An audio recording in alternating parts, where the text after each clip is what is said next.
Թուրքիան արդեն առևտուր է անում Զանգեզուրի միջանցքով։ Հարգելի ընկերներ, ինչ է կատարվում Հայաստանի հետ, ինչ է կատարվում Հայաստանի շուրջ։ Տպավորություն է, որ գլոբալ առումով մեր երկիրը հանել են աճուրդի, բայց կա նաև այլ կարծիք, որ Հայաստանի Հանրապետությունը Ադրբեջանի, Թուրքիայի եւ Նիկոլ Փաշինյանի գործողությունների արդյունքում այս պատերազմի եռագլուխ մոնստրի գործողությունների արդյունքում վերածվել է արևելյան բազարի եւ տարբեր տերություններ, տարածաշրջանային տարբեր տերություններ Հայաստանի Հանրապետության հաշվին փորձում են լուծել իրենց քաղաքական, աշխարհակաղակական, լոգիստիկ եւ այլ տիպի խնդիրները։ Ինչի մասին է խոսքը, տեսեք, ամերիկյան հեղինակավոր պարբերականներից մեկը Financial Times-ը մի հոդված է հրապարակել, որը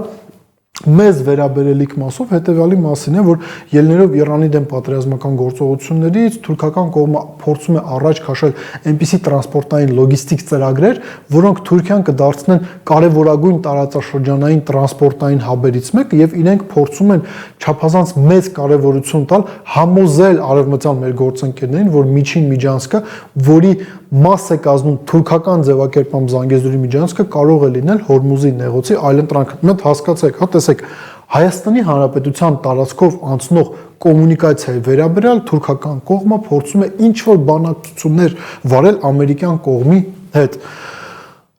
Սրա մեկ դեռ կանդրադառնանք։ Կա եւս մի կարևոր նրբերանգ։ Անտալիայի դիվանագիտական ֆորումի ժամանակ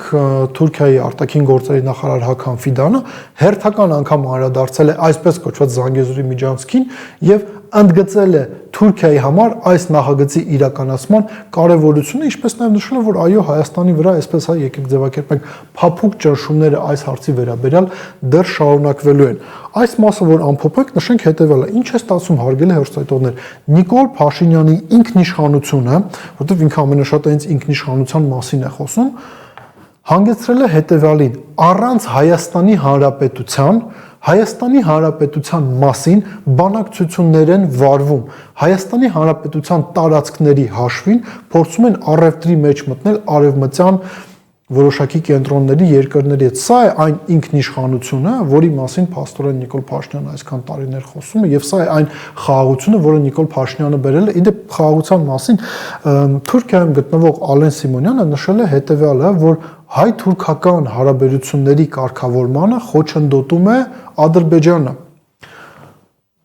Ասում եք խաղաղություն է եկել, բայց Ադրբեջանի հետ խաղաղություն է եկել։ Ադրբեջանը ինչի է խոչընդոտում, որ Հայաստանի եւ Թուրքիայի միջև հարաբերությունները կարգավորվեն։ Եթե իհարկե մենք հավատանք Ալեն Սիմոնյանի վարկածին, այլ ոչ թե կարծիք ունենանք առայն, որ Ադրբեջանը Թուրքիան նույն նպատակ ունեն, ուղղակի մեկ այս բանակցություններում չար ոստիկան է, այն մյուսը բարի ոստիկան է, տրամաբանական հարց է առաջանում,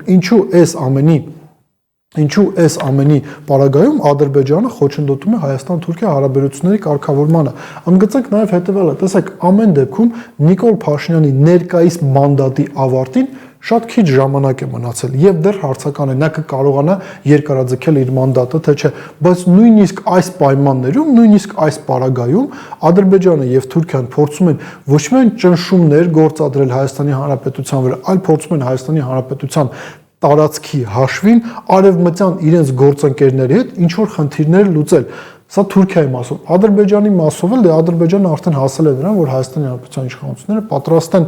ելնելով ադրբեջանական օրակարգից փոխել Հայաստանի Հանրապետության սահմանադրությունը։ Իսկ հիմա պատկերացրեք, թե ինչ իրավիճակ է լինելու Հայաստանում, ինչ է լինելու Հայաստանի Հանրապետության հետ, եթե ներկայիս իշխանությունները կարողանան այս կամ այն ճանապարհով, բայց երկարացնեն իրենց կառավարման մանդատը հունիսի 7-ից հետո, ինչ արագությամբ է կյանքի կոչվելու այն ամենը, ինչը Ադրբեջանը եւ Թուրքիան պահանջում են, լինի դա Զանգեզուրի միջանցքը, լինի դա սահմանադրական փոփոխությունները, թե այլ մի շարք այլ հանգամանքներ եւ ամփոփելով մեր այսօրվա զրույցը եւ գալով նաեւ երևի Ալեն Սիմոնյանին վերաբերվող հատվածին, տեսեք, եթե ադրբեջանցիները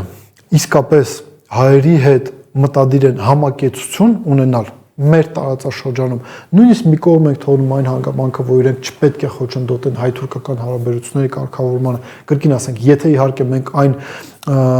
համաձայն ենք այն թեզի հետ, որ Ադրբեջանը եւ Թուրքիան տարբեր նպատակներ ունեն Հայաստանի հետ հարաբերվելիս,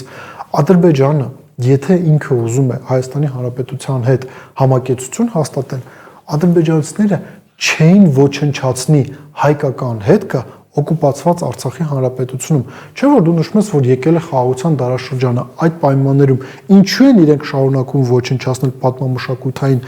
արժեք հանդիսացող օբյեկտները եւ ամենակարևորը ինքներդ պատասխանեք հետեւյալ հարցին. եթե Ալիևը Արցախի մի հատվածը անվանում է արևելյան Զանգեզուր, ապա արևմտյան Զանգեզուրը, արևմտյան Ադրբեջանը ո՞րն է եւ նաեւ պատասխանեք հետեւյալ հարցի. ինչու այս ամեն ինչին չի արձագանքում Հայաստանի Հանրապետության արտաքին գործերի նախարարությունը, ինչու Նիկոլ Փաշինյանը այս ամեն ինչին չի արձագանքում։ Մտածեք այդ մասին։